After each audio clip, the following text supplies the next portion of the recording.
Irmão, já sabe, né? Tem que fazer. Tem que fazer. Esse é o meu, O seu. o nosso Palabar, irmão. Que felicidade de estar aqui contigo mais uma vez, velho. Nosso segundo episódio. É verdade, velho. Nós tivemos aí o último com o Lipe. Foi massa, hein, velho? E aí teve Fala Cultura no meio. Só que hoje, irmão, O Senhor dos Anéis da Teologia. Irmão, eu confesso que hoje eu tô nervoso, velho. Hoje, mano, eu tô tremendo aqui. Não é nem o fio do ar-condicionado, velho. Mas vai ser massa. O convidado é massa. O convidado, ele é fenomenal. Antes de falar quem é o nosso convidado, vou deixar a galera curiosa. Chama a vinheta. Vai, tu acha que tu tá preparado pra puxar a vinheta, velho? Sim. Tá bom, eu vou puxar e depois eu puxo. Vídeo tá.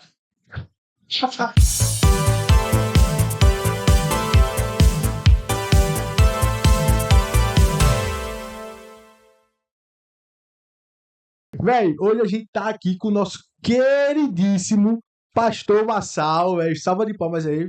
Você que estão aí, você tem que palmar. Na edição eles colocam. Obrigado, cara, obrigado. Pastor, muito obrigado por estar aqui. Obrigado de tirar esse tempo conosco para falar um pouquinho para essa galera que tá em casa sobre o nosso tema de hoje, que é um tema importantíssimo, né? Eu diria que é o maior plot twist da história. Pra quem não sabe o que é plot twist, fala aí, Daniel, o que é plot twist. Pronto, agora eu sou o Daniel, mas não sou o Gueiros, não.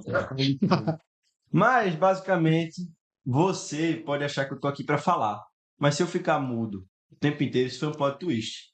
Talvez você pode ver o cara que veio pra arrumar as coisas e você achar que ele não vai falar.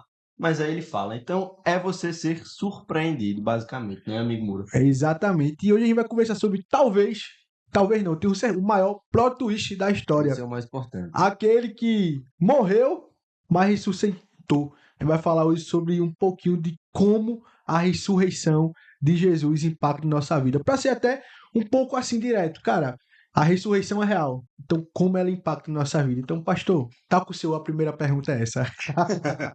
Gente, primeiro, muito obrigado pelo privilégio de estar aqui com vocês. Para mim é uma honra, é um grande prazer estar aqui. Eu O senhor estou gosta da muito barca, o feliz. senhor gosta da barca, Gosto né? muito da barca. Eu vi a barca nascer e o meu filho foi o primeiro adolescente da barca, né? Natan foi o primeiro adolescente da barca. Foi Natan, depois foi o Heitor, né? É. Então eles começaram juntos na barca e para mim é um grande privilégio. É um ministério que eu tenho um carinho muito especial e eu gosto muito. E estar com adolescente também, para mim, é criança, adolescente, eu sou apaixonado por essa galerinha especial. Muito obrigado pelo convite de coração. Para mim é uma honra e um privilégio. Massa, pastor. E bom, para a gente começar, hoje nosso tema vai ser realmente sobre em cima da ressurreição de Cristo, né? Pegando um pouquinho agora que a gente viveu a Páscoa. E, cara, por que a Bíblia enfatiza tanto a ressurreição de Cristo? Por que a gente escuta tanto falar da ressurreição de Cristo? Por que ela é tão importante para nós no nosso dia a dia? Bem, a ressurreição de Cristo tem um impacto significativo em toda a Bíblia. Desde Gênesis até Malaquias, existem promessas acerca do sucessor de Davi no trono. E essa sucessão de Davi que foi feita, da promessa que foi feita na Bíblia, seria uma sucessão eterna, uma sucessão permanente. Se você ler lá em 2 Samuel capítulo 7, 1 Samuel, você vai ver que as promessas que são feitas a Davi é que ele teria um herdeiro que se assentaria no trono perpetuamente. Então, há uma promessa muito significativa na Bíblia. Para o judeu, o Messias ele precisaria ter 3 características principais. A primeira característica, sacerdócio. Se você pega lá Moisés, ele tinha essa característica de ser um sacerdote. Segunda característica, de ser um profeta. Moisés tinha essa característica de ser um profeta. E a terceira característica, de ser um rei. Quando Jesus vem, Jesus nasce, e ele começa o seu ministério, de cara ele manifesta o sacerdócio e manifesta a sua ação profética. Jesus, ele fez muitas profecias, a maioria das profecias acerca de si mesmo. Entretanto, a característica de rei de Jesus, ela só poderia ser atestada se ele fizesse algo que o colocasse na posição de rei. E o comportamento de Jesus não era o comportamento de um rei. Tanto é que quando as pessoas questionam ele, ele fala que o meu reino não é deste mundo. Agora, a grande pergunta que surge na nossa cabeça e na cabeça dos judeus é: de que Jesus é rei? Quando Jesus entra antes da sua morte para ser crucificado lá em Jerusalém, as pessoas saudam ele como saudaram Davi, com galhos de palmeiras, dizendo Hosana, Hosana. Ou seja, a expectativa em Jesus era real. Mas Jesus frustrou essa expectativa porque o reino de Jesus não era um reino humano, era um reino eterno. E o que caracterizaria o reino eterno de Jesus? O que tornaria Jesus esse rei dos reis e senhor dos senhores? A vitória sobre a morte. Porque esse rei prometido, esse Messias prometido, ele não reinaria humanamente, ele reinaria sobre todas as coisas. E a última vitória a ser conquistada era a vitória sobre a morte. Então, Jesus, a Bíblia fala tanto na ressurreição de Cristo, e Paulo afirma isso lá em 1 Coríntios capítulo 15, que se Jesus Cristo não ressuscitou, é vã a nossa fé, ou seja, a nossa fé é vazia, a nossa fé não tem fundamento, porque a nossa fé está baseada na ressurreição de Cristo. E o que confere Jesus a autoridade sobre todas as coisas é que ele tem autoridade sobre a mais difícil das coisas, que é a morte. Por exemplo, mas Jesus curou, Jesus ressuscitou uma pessoa, mas Elias também ressuscitou. Eliseu também ressuscitou. Mas nenhum profeta, nenhum sacerdote teve poder de ressuscitar a si mesmo. E Jesus ressuscitou. Então, o que caracteriza o evangelho, a nossa fé, é a ressurreição de Cristo Jesus. Pastor, uma dúvida que eu já me perguntei quando eu era adolescente, que eu estava estudando mais, e eu vejo que até uma dúvida filosófica, né? Assim, acreditar que Jesus viveu na Terra, ok, um grande líder, um grande exemplo, mas vamos falar aí pra galera que talvez não tenha. Quais são as comprovações que Jesus ressuscitou? E Tá. aí a gente pode ir para Ótima pergunta. exegética, pau. Porque, Ótima pergunta. Véi, Começa no irmão, pescoço. porque, beleza, que ele existiu, massa, velho. O mundo se dividia antes e depois de Cristo, muitos documentos falam, mas, cara, a ressurreição. Essa é uma grande pergunta, é uma pergunta muito importante. Vamos lá. O que acontece? Algumas pessoas questionam a validade histórica do Novo Testamento, como o livro que narra a ressurreição de Cristo. Então, se você vai estudar o livro dessa época de Jesus, só existem dois escritos que falam sobre a ressurreição de Jesus. A Bíblia, o Novo Testamento, e um escrito de Flávio Joséfos, né? Ele faz uma declaração de que Jesus estava vivo, que os discípulos viram Jesus, que é um historiador judeu, ele não é cristão, historiador judeu do primeiro século, ele narra isso, que Jesus havia ressuscitado. E como é que a gente pode acreditar no Novo Testamento? Essa talvez seja a pergunta mais importante. Dá para acreditar no Novo Testamento? Bom, Jesus viveu, tudo bem, tudo certo, mas e ele ressuscitou? Se é o Novo Testamento que diz que ele ressuscitou, a gente pode acreditar? Bem, basicamente, historicamente, a história, isso é confirmado pela história, existem algumas informações históricas que dão validade a um escrito. Por exemplo, se você pega um escrito de Platão ou de Aristóteles, grandes filósofos, homens muito conhecidos pela filosofia, se você pega um texto desse cara e você faz uma análise histórica da data em que esse texto foi originalmente escrito e a cópia mais antiga, a gente está falando de um intervalo de mais de 1.200 anos. Ou seja, a cópia mais antiga que nós temos acesso de um escrito de Platão ou de Aristóteles tem cerca de 1.000 anos de distância do tempo original em que ele foi escrito. Então existe um intervalo gigantesco histórico entre o que Platão falou, o que Platão escreveu e o registro mais antigo que nós temos. Você questionaria alguma das obras de Platão? Questionaria alguma das obras de Aristóteles? Ninguém questiona. Tem como válida, tem como verdadeira, são ensinadas nas faculdades, filosofia, todo mundo nas escolas aprende sobre Platão, aprende sobre Aristóteles, e são consideradas narrativas válidas. Enquanto temos apenas 7 ou 5 cópias. Esse aí já é o outro tema, né, que é a bibliografia. E a gente vai falar sobre essa coisa daqui a pouco. Então, esse intervalo histórico, se você for pensar, se você for analisar, esse intervalo histórico é monstruoso. É gigantesco. O que acontece em 1.000 anos? Muita coisa. E a gente tem que entender que naquela época os manuscritos eram escritos em papiro, que era um tipo de papel muito frágil, ou em pergaminho, que era pele. E, por causa disso, eles precisavam ser refeitos, várias cópias, durante o longo do tempo. Quando você fala de Platão, quando você fala de Aristóteles, ninguém leva isso em consideração. Não, Platão, Aristóteles. Por que o evangelho não tem credibilidade? Se nós temos um intervalo de menos de 400 anos para as cópias mais antigas que nós temos. O Codex Sinaiticus ele tem menos de 400 anos. Mas para surpreender todo mundo, em 2012, se eu não me engano, 2013, foi encontrado dentro de uma tumba no Egito um texto de Marcos. E através das pesquisas do isótopo 14, aquela coisa toda, do carbono, não sei o que lá, descobriram que esse texto foi escrito por volta do ano 60 depois de Cristo. Marcos escreveu o evangelho dele no ano 40 depois de Cristo. Então nós estamos falando de um intervalo de quanto tempo? 20 anos. Historicamente, seguindo esse tema que a história diz, quem é que tem mais validade? A Bíblia, Jesus. O Novo Testamento. E ninguém fala isso, as pessoas não falam isso, porque essa evidência é uma evidência constrangedora, isso constrange todo mundo. O livro que narra a ressurreição de Cristo tem um intervalo histórico de 20 anos, da data em que foi escrita, para a data em que nós temos um registro mais antigo. Pastor, uma pergunta curiosa, assim, sobre essa mesma ótica. O que uma pessoa que defende o Alcorão pode afirmar? Porque sobre o ponto de vista de que, ao longo do tempo, conseguimos analisar cópias ou então apenas a ideia de pegar manuscritos mais antigos, a gente tem como fazer essa comparação e fazer esse contraponto entre Bíblia e Alcorão para ressaltar a ênfase que a gente deve dar na Bíblia? Qual é a diferença do Corão, do Alcorão e para a Bíblia em relação a esse aspecto?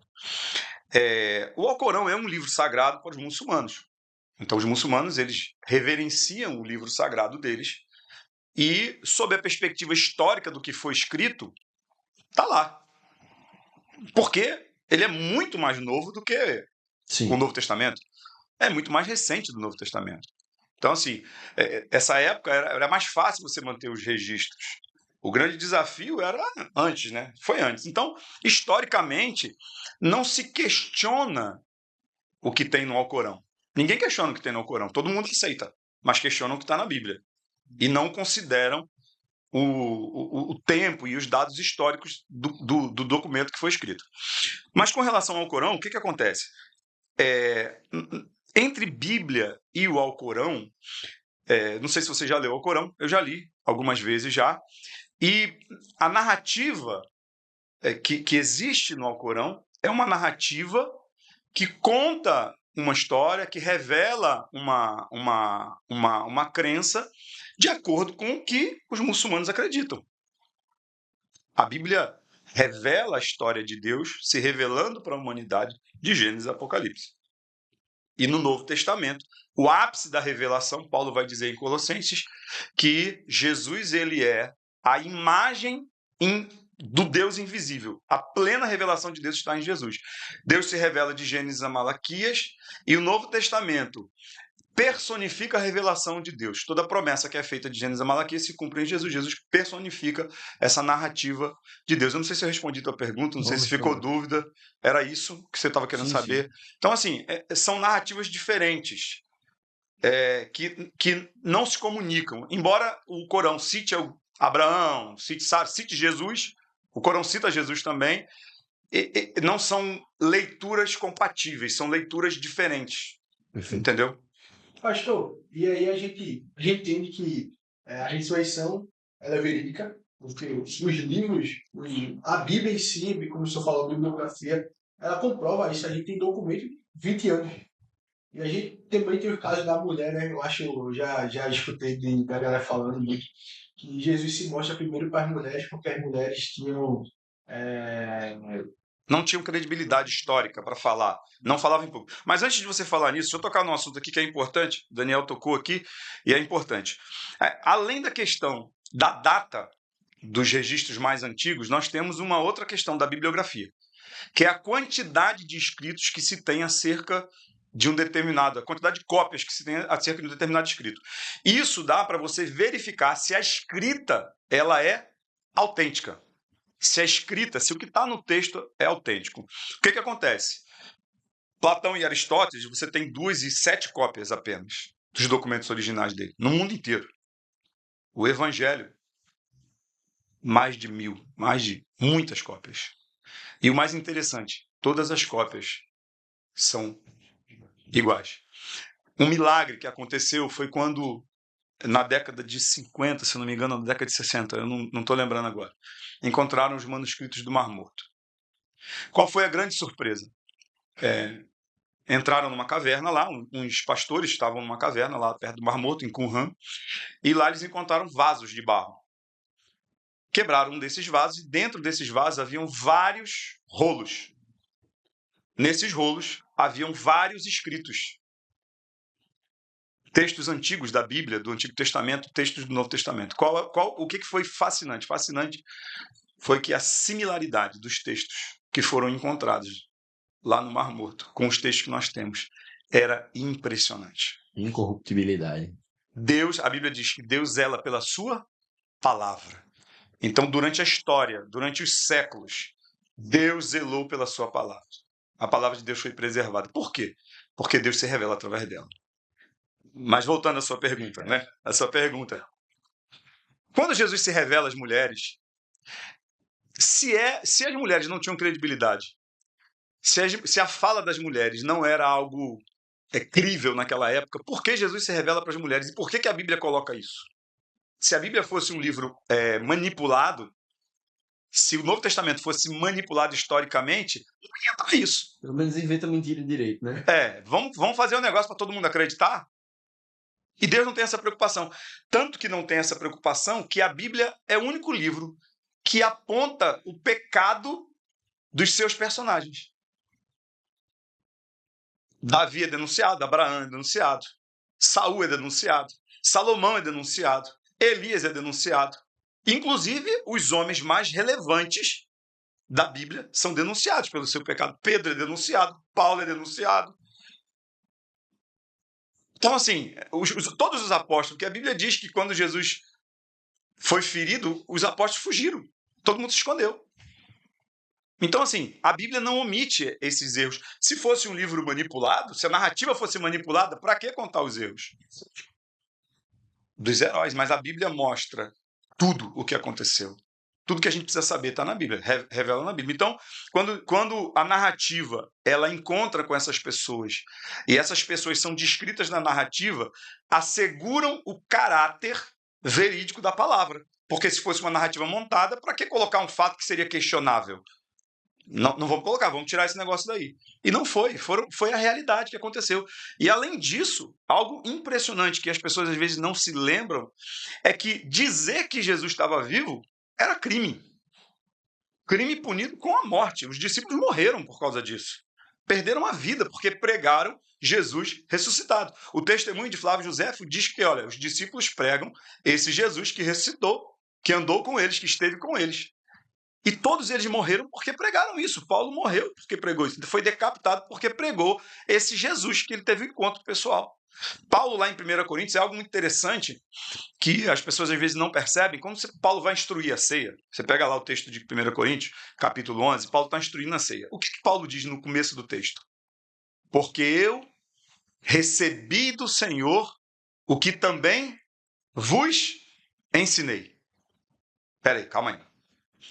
Eu recebi do Senhor o que também vos ensinei. Aí ele começa a descrever o que aconteceu antes da crucificação de Jesus. Porque na noite em que foi traído, tendo tomado o pão, abençoou, o partiu e disse: tomai e comei. Isto é o meu corpo que é partido por vós. Semelhantemente, tomou o cálice, dizendo: este cálice é o novo testamento no meu sangue. Fazei isso todas as vezes que beberdes em memória de mim. Peraí. Estava na crucificação, estava na ceia. Como é que ele diz? Eu recebi do Senhor. Quem foi que contou isso para Paulo? Paulo está dizendo, o Senhor. Alguém dificilmente vai morrer por causa de uma mentira. Quem é que vai se arriscar a morrer, perder a vida da forma que eles perderam? Pedro crucificado para baixo, Tiago foi cortado ao meio, Paulo foi decapitado. Quem é que vai se arriscar a perder a vida por causa de uma mentira? Não fazem isso, as pessoas não fazem isso. E o fenômeno mais surpreendente é que o evangelho crescia. E crescia muito rapidamente. A palavra era poderosa. Então, quando Paulo diz que recebeu do Senhor, foi porque o próprio Senhor que ressuscitou disse para ele o que tinha acontecido lá. Paulo, quando ele se converte, ele não vai para Damasco, ele não fica lá um tempo, se não me engano, 3 anos ele fica lá. E depois ele diz isso lá em Atos, que ele estava recebendo a instrução do Senhor, o Senhor teve com ele. Então, assim, esse testemunho das mulheres, esse testemunho dos apóstolos, testemunho das pessoas que viram Jesus, foi durante 40 dias, Jesus esteve com eles. Então, para que eu vou contar uma história? Por que eu vou inventar uma história se eu sei que eu vou morrer por causa dessa história? Ninguém faz isso. E eles não tiveram medo, eles falaram a verdade e morreram sustentando essa verdade. Doideira, né? E aí eu já pego em embalo uma pergunta que eu tava falando. E galera, ajeita o scriptzinho, tá? É importante dizer pra você. Mas tem uma pergunta que eu acho que é interessantíssima e pega muito o que o senhor tá falando aqui. O que sobraria da fé cristã, a nossa fé, se Jesus não tivesse ressuscitado? Nada. Paulo vai dizer lá em Coríntios também que nós seríamos, né, as pessoas mais miseráveis de todas, se nós crêssemos em Jesus apenas nessa vida. A nossa fé não teria sentido nenhum acreditar num homem que prometeu, que fez uma promessa, que profetizou que ia morrer e que ia ressuscitar ao 3º dia, e isso não aconteceu. Qual seria a validade? Quando os discípulos estão no barco, a tempestade lá, tal, aí o que eles dizem para eles? Quem é esse que até o vento e o mar lhe obedecem? O questionamento acerca de Jesus era que a palavra de Jesus tinha poder. O que ele falava acontecia, ele vivia o que ele pregava e pregava o que vivia. E quando Jesus dizia, olha, eu vou morrer, mas eu vou ressuscitar. Não, vocês não vão ficar órfãos, não. Eu estou com vocês. Seria uma pregação vazia, seria uma fé inócua, sem sentido. O que Paulo fala, vã, de vazia. Nossa fé não teria fundamento.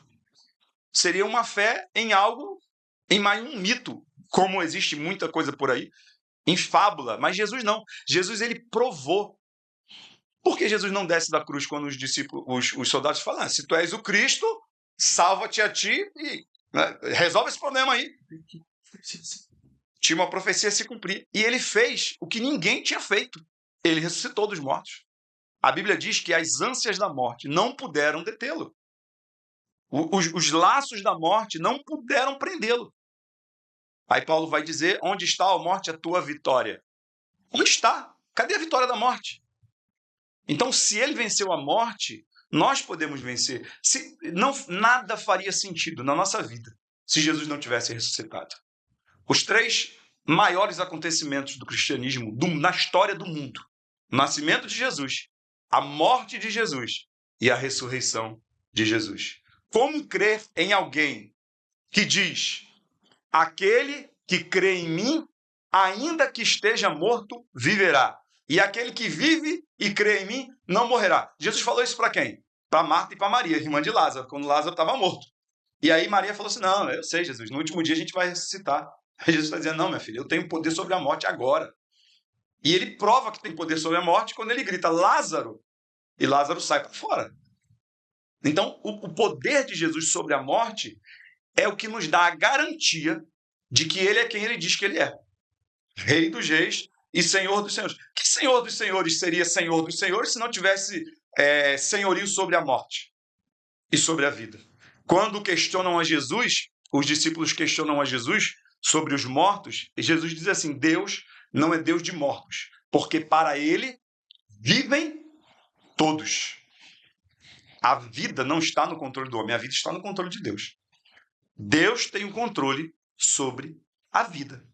Ele tanto tem o controle sobre a vida que antes de Jesus morrer, quem é que aparece lá para falar com Jesus? Moisés e Elias. Moisés morreu. O corpo dele foi tomado. E Elias foi transladado, né? Elias foi tirado da terra. Essas pessoas estão na mão de quem? Na mão de Deus. Todos estão na mão de Deus. Quando Jesus fala a parábola do rico e do Lázaro, tanto o rico estava nas mãos de Deus, embora já estivesse sofrendo parte do castigo que ele vai sofrer na eternidade, e Lázaro, o pobre, estava nas mãos de Deus, gozando parte do que ele vai gozar na eternidade com Deus. Mas os dois estavam lá vivos. E quem estava lá no meio deles dois? Abraão, no texto. Abraão, me ajuda aí, manda ele descer aqui para me molhar. Então, todo mundo vivo. Depois que morre, morre para a gente. A carne está morta. Mas nós estamos vivos. E essa é a nossa garantia de vitória, essa certeza que nós temos. Que se Jesus ressuscitou, ele tem poder sobre a morte, nós também ressuscitaremos. O pastor, e uma coisa que eu acho muito interessante assim, é porque às vezes outras pessoas, não, mas eu tenho a minha verdade, eu tenho no que eu creio, e tudo bem. Você pode até falar sobre isso, mas você falou uma coisa muito importante. Se ele é Senhor dos senhores, como é que ele não vai ter senhorio sobre a morte? Então, procure Allan Kardec, lá no túmulo ele está. Procure Buda lá no túmulo que representava. Lá no túmulo ele está. Procure Confúcio, lá no túmulo ele está. Procure as pessoas que idolatram a economia, seja Karl Marx, seja Adam Smith, lá no túmulo eles estão. Mas se a gente for lá no túmulo, ele não mais está, né? Então, acho que é uma grande testificação de não houve um fim, não há um fim para Jesus, assim como os que creem nele, né? Como o senhor bem falou, está morto para a gente. Mas aqueles que estão guardados por Jesus, meu irmão, é vida eterna. E aí, pastor, achei massa também que a gente falou de morte e tal. E, tipo, que Jesus não tem controle sobre a morte. Só que, às vezes a gente acha que morte é só o físico. A gente acha que, tipo, a gente só tá falando do físico, mas, cara, tem a morte nossa mesmo espiritual, nossa mesmo mental. A gente, por embora muitos adolescentes hoje estejam aí vivendo, mas, cara, tá morto. A Bíblia apresenta a morte em 3 aspectos distintos. Né? E a Bíblia é clara em falar isso. Jesus diz isso: vós estáis mortos em vossos delitos e pecados. Então, a Bíblia apresenta a morte espiritual. O que é a morte espiritual? A morte espiritual é quando a pessoa ela não teve o encontro com Cristo Jesus. Ela está viva fisicamente, mas o espírito está morto, porque está distante de Deus. Aí Paulo vai dizer isso em Romanos, né? Vivificados, pois, em espírito. Ou seja, o espírito está morto. E em Cristo nós somos vivificados. O poder regenerador de Cristo regenera e traz vida ao nosso espírito. Então, a morte espiritual é quando o homem está distante de Deus, sem relacionamento com Deus. Tem até uma história num livro que diz que se você tirar o peixe da água, ele morre. Se você tirar a planta da terra, ela morre. Se você tirar o homem de Deus, ele morre. Porque assim como o peixe está para a água, a planta está para o solo, nós estamos para Deus. Porque foi Deus que nos fez. E sem Deus nós estamos mortos. Então a morte espiritual é quando o homem está afastado de Deus. Estamos mortos nos delitos e pecados que nós cometemos. Existe a morte física, que é a cessação da vida do corpo. É quando essa vida aqui acaba. Não, eu estou vivo hoje. Não sei o que vai acontecer comigo amanhã. Espero que eu permaneça vivo, mas pode acontecer alguma coisa, eu posso morrer. Então a morte está aí. O tempo todo. E a morte só existe por conta do pecado. A Bíblia diz que por um homem entrou o pecado no mundo e com o pecado entrou a morte. Paulo afirma em Romanos que o salário do pecado é a morte. O que é salário? Salário é dívida. Se você trabalha numa empresa, eu mereço. Você merece receber o trabalho e quem te contratou tem uma dívida com você. Então você é pago em função da dívida que você gerou trabalhando para alguém. O que é o salário do pecado lá em Romanos que Paulo fala? É a dívida do pecado. Existe uma dívida. E essa dívida só é paga com a morte. E que morte é essa? É a morte física. Adão e Eva, eles foram criados para viver para sempre. E aí existe uma diferença entre o conceito de eternidade e o conceito de viver para sempre. Eternidade não tem início e nem tem fim. Viver para sempre tem início, mas não tem fim. Então, a partir do momento que o homem foi criado, ele não pode dizer que ele é eterno. Por quê? Porque ele não existia. Eu nunca pensei nisso, não. Eternidade só... Vai botar que é. Sim, a vida eterna é uma expressão que a gente usa, porque a gente vai viver para sempre. Uhum. Mas a gente não viveu para sempre. Entendeu? Ei, pressão, pô. Então, assim, a eternidade ela só pertence a Deus. Ele é o pai da eternidade. Foi ele que criou a Porque eternidade. Mas, ele existe antes de tudo. na verdade, esse conceito de existência, Exatamente. ele é eterno. Né? Tanto é que os judeus eles chamam Deus de eterno, Hashem, né? Que é o eterno. Então ele é eterno. Nós não somos eternos. Nós fomos criados com início e não teremos fim. Nós vamos viver para sempre. E aí o que acontece? Quando Deus ele cria o homem para viver para sempre, e o homem desobedece, e essa desobediência gera a morte física, a morte do corpo. Então o pecado entra para destruir. Por isso que Jesus disse que quem vive e crê em mim não morrerá. Porque a salvação para a morte é Jesus. E aí, voltando, a morte espiritual, a morte física. E a terceira morte? Eu falei que são 3 mortes. A morte eterna. O que é a morte eterna? É a pessoa que está morta espiritualmente, morre fisicamente. Aí a Bíblia diz, ao homem está destinado a morrer uma só vez. Depois disso, segue-se o juízo. Que juízo? Ou eternidade com Deus, ou eternidade sem Deus. Essa é a morte eterna. Eternidade sem Deus é a morte eterna. Mas graças a Deus que nos dá a vitória por Cristo Jesus. Porque Cristo veio para aniquilar o poder da morte. Então Jesus ele nos dá essa garantia de vida eterna, porque ele ressuscitou. Então se ele ressuscitou, ele tem poder sobre a morte. Ele tem poder sobre quem está morto. O poder está nas mãos dele. A Bíblia diz que ele tem na mão a chave da morte e do inferno. Imagine essa expressão como se a morte fosse uma porta e que todos os homens passassem por essa porta. Pois é, Jesus tem o controle dessa porta. Pastor, só para encaminhar aqui a nossa conversa, eu tenho 2 perguntas para o senhor. Faça. De forma breve, assim, Aproveita, viu? como rebater a ideia de purgatório? E após essa, como um cristão deve enxergar a morte? Rapidinho, Guerreiro, nos perdoa por essa pergunta. Mas é muito boa, muito boa. Como combater a ideia de purgatório? Bem, a justiça divina é justa. A justiça de Deus é justa. E a justiça de Deus é imputada em Jesus Cristo para que Jesus fosse feito justiça por nós. Nós não somos, ninguém é merecedor da justiça de Deus. Quer dizer, da graça e da bondade de Deus. Nós somos merecedores da justiça no sentido de sermos condenados. Mas nós não somos merecedores da bondade de Deus. Sim. Em Jesus. Porque Jesus recebeu o castigo.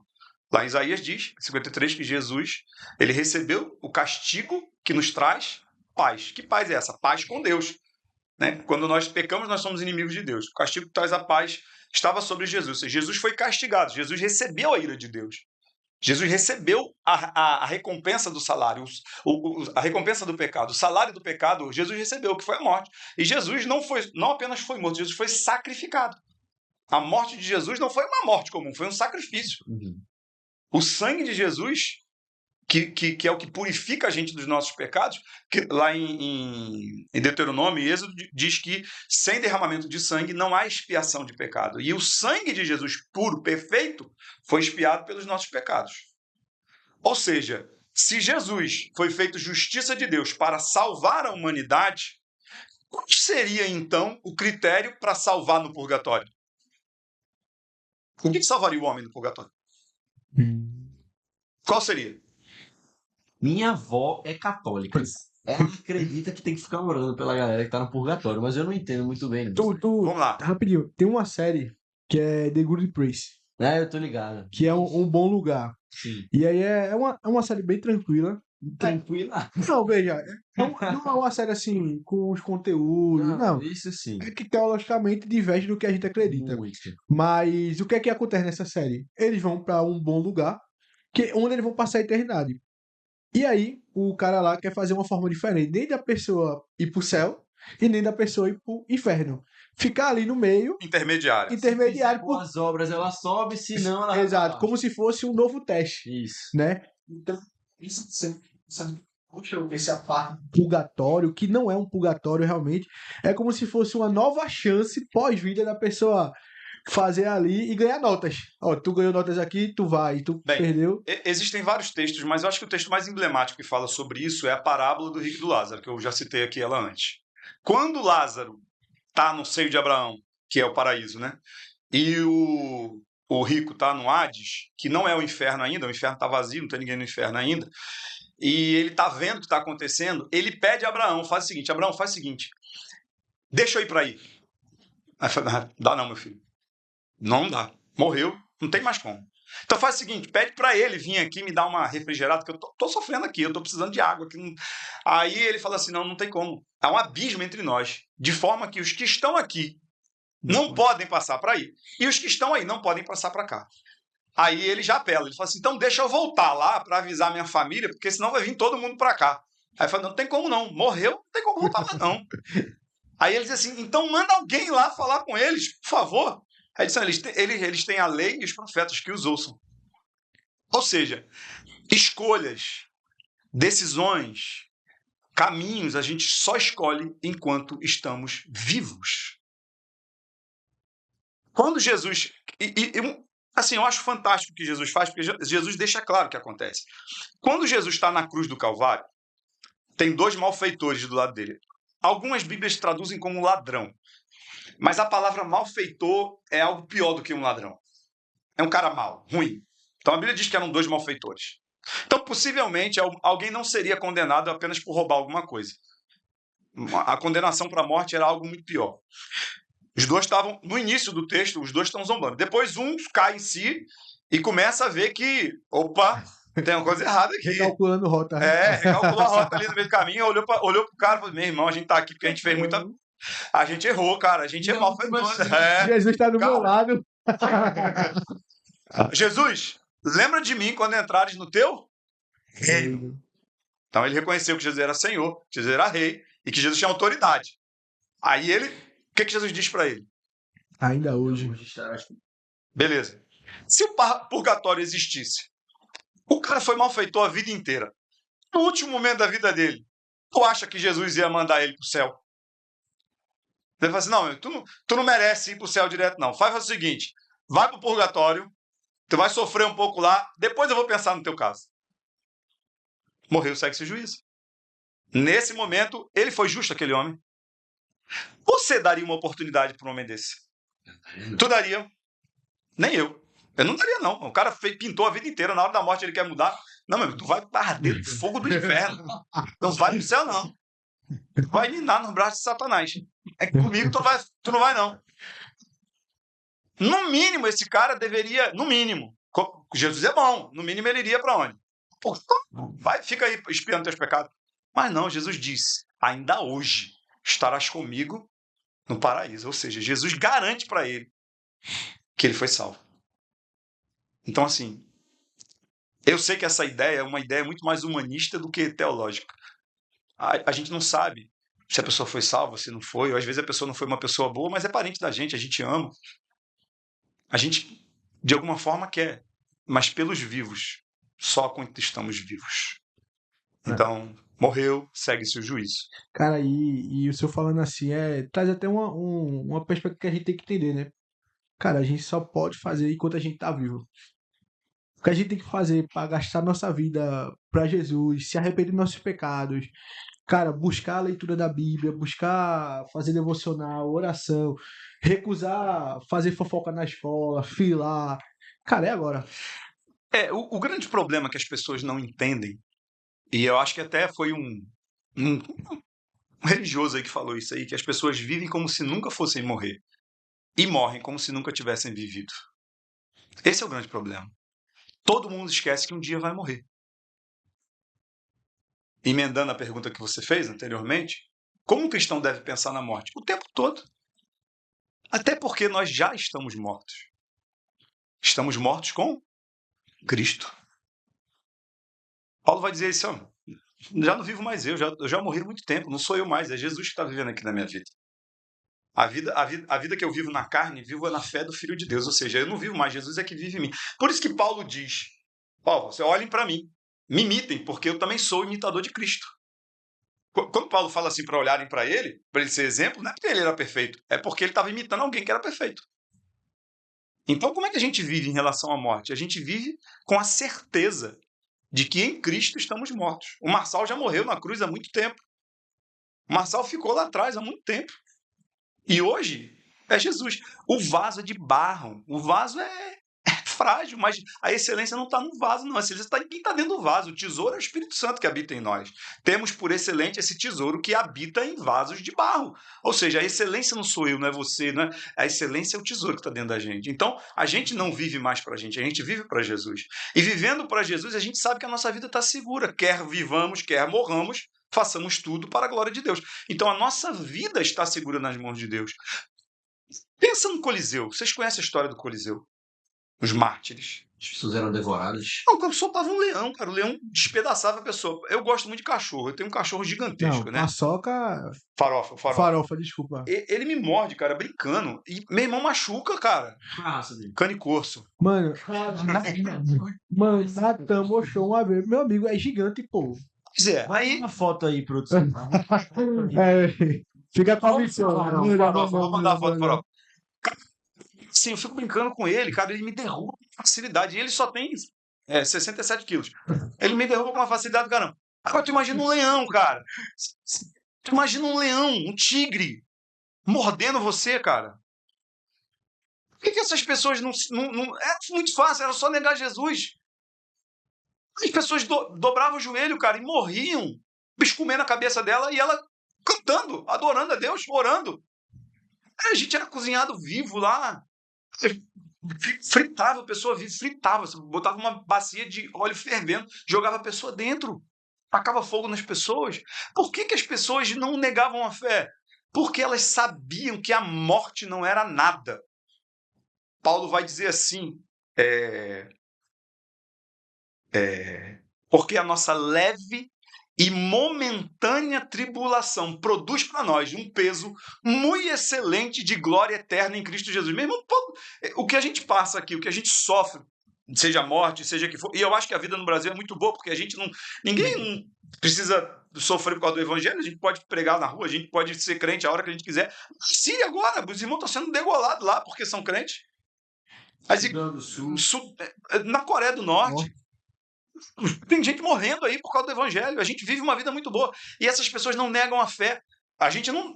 As informações não chegam, mas a igreja na Coreia do Norte está crescendo, a igreja na Síria está crescendo, a igreja onde está em guerra no Irã está crescendo. A igreja está crescendo. Por quê? Em um lugar que é proibido o evangelho ser pregado. Na China, a igreja está crescendo.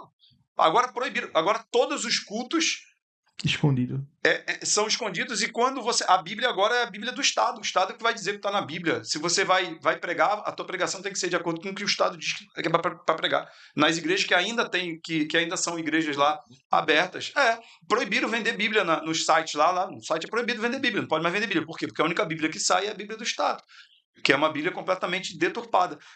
Mas as pessoas continuam crendo em Jesus, mesmo sabendo que podem morrer. Você vai na África, na Nigéria, países que ser cristão é um crime. E as pessoas continuam se convertendo. Continuam. Por quê? Porque a certeza da nossa fé nos garante vida após a morte. Uma vez conversando com uma pessoa, estava evangelizando no ônibus, e uma pessoa perguntou assim para mim: você acredita em vida além? A pessoa falou exatamente: você acredita em vida além da morte? Com certeza. E eu só estou aqui por causa disso. Explica aí esse negócio aí. Aí comecei a falar sobre a minha fé. A minha fé garante que eu tenho vida. A morte é só o intervalo em que eu passo dessa para uma melhor. Caramba. E, pastor, assim, se eu falando, eu fico... Mano, tá doideira hoje. Glória a Deus, velho. E teve um movimento pós-anos 70, que foi muito esse do movimento vamos fazer tudo, vamos viver como se não houvesse amanhã, vamos, cara, contra a cultura, né? Vamos usar droga mesmo, vamos... E isso não só para jovem, mas principalmente começa na adolescência. O adolescente, ele já quer viver como se...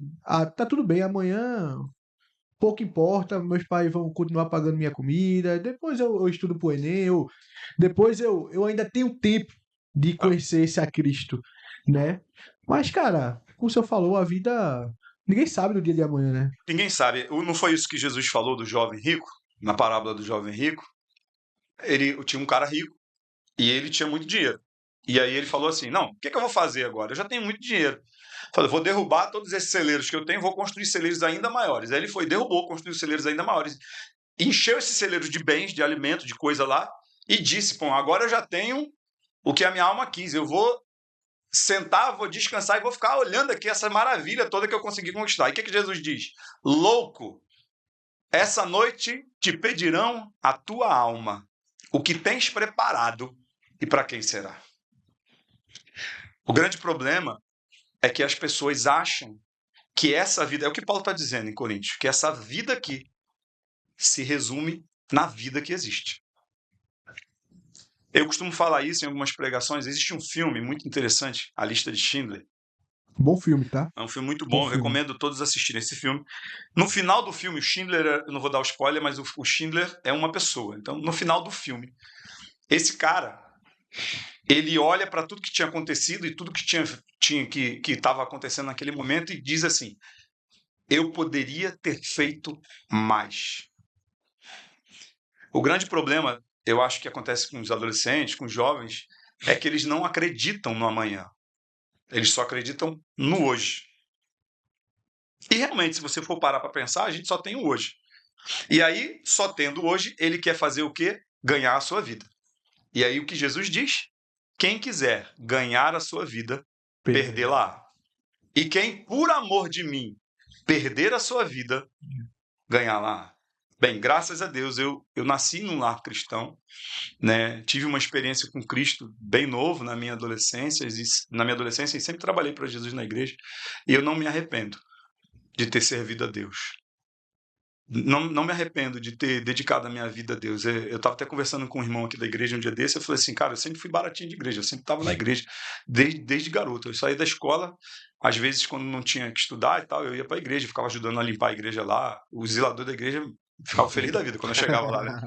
Eu levava, às vezes levava os adolescentes para me ajudar, né, na época. Mas assim, eu dediquei minha vida a Deus, né, desde a minha infância. Então eu cresci na igreja, eu servi quando eu era adolescente, servi quando eu era jovem, servi quando eu era adulto, quando eu casei. Estou servindo a Deus até hoje. E para mim, não existe outro caminho. Eu tinha primos, né? Uma vez até uma experiência que eu vou contar, quando eu era adolescente, eu tinha uma prima que fez 15 anos. Essa minha prima, ela era passista da Portela. Eu tenho uma parte da minha família que, graças a Deus, hoje já se converteram. Mas eles, Rapidinho, tem gente que não sabe o que é passista da Portela. É. É a galera nova aí. Portela é uma escola de samba no Rio de Boa. Janeiro. Então, eu tenho alguns primos, uma tia minha e um tio, que esse meu tio, ele era da bateria da Portela. E essa minha tia era baiana, meu primo também era da bateria. Meu primo foi mestre de bateria da Portela, Carlinho Catanha. Você pode pesquisar que você vai encontrar. E eu tenho uma prima chamada Márcia, que ela era passista da Portela. Ela desfilava lá, ficava sambando lá na Portela. E quando ela fez 15 anos, a minha tia, mãe dela, ainda não era convertida, falou assim: Marçal, vai lá no aniversário da tua prima, fala umas palavras lá, porque assim, a minha mãe foi a primeira a se converter na família, né? E a minha mãe sempre colocava a gente para orar pelos nossos primos, pelos nossos tios e tudo mais. E meus tios sempre me chamavam para ir, né, para falar alguma coisa, para orar, fazer uma... E nesses 15 anos da minha prima, imagina, 15 anos de uma passista da Portela, então era samba, era negócio, uma festa lá, né? E aí, e nesse dia eu tinha um culto. E aí, que era um culto de adolescentes. Eu fui pro culto de adolescente, eu, minha irmã, né? E quando terminou o culto, eu falei assim, pô, tem que ir lá porque é aniversário da minha prima, eu não posso deixar de ir. Aí eu chamei o pessoal que tava comigo, falei assim, ó, vamos comigo lá no aniversário da minha prima? Aí o pessoal, pô, Marcelo, mas é aquela tua tia lá, não sei o que lá? Pô, o pessoal, não sei o que lá. Mas vamos lá, gente, vamos lá. Que a minha tia vai me dar uma oportunidade para me falar lá. Meus colegas ficaram assim, tudo meio ressabiado. Aí fomos, né? Aí cheguei na festa, né? Sambão comendo solto lá e tal. Aí eu cheguei, aí minha tia veio falando comigo, não sei o que lá, me abraçou, me beijou e tal. Aí falou assim, aí eu falei assim, você vai cantar? Vocês vão cantar? Você vai falar? Aí eu li assim, eu falei, Jesus. Eu falei, não, tia, eu falo alguma coisa. Aí a minha tia foi lá, pegou o microfone, mandou abaixar o som, lá, tirar o som dos caras que estavam tocando lá. Não, aí, cara, ele falou assim, aí ela pegou e falou assim, meu sobrinho, eles me chamavam de pastor, meu sobrinho pastor chegou aqui, eu nem era pastor ainda, eu era adolescente, meu sobrinho pastor, e ele vai falar umas palavras pra minha filha, pra Marcinha, né, minha prima Marcinha. Cortou o pagode, cortou Aí o eu samba. tenho um tio que é muito debochado, era muito debochado, né, esse meu tio escarnecia demais, aí quando eu peguei o microfone, meu tio, vai, pastor! Vamos correr a sacolinha agora, vamos tirar uma oferta para dar uma oferta pro pastor. Aí começou a escarnecer.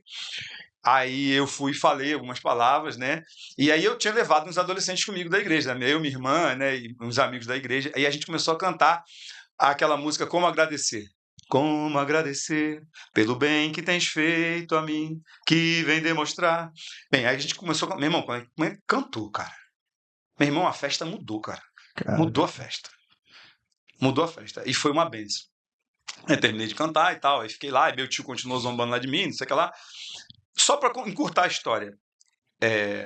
A minha tia se converteu.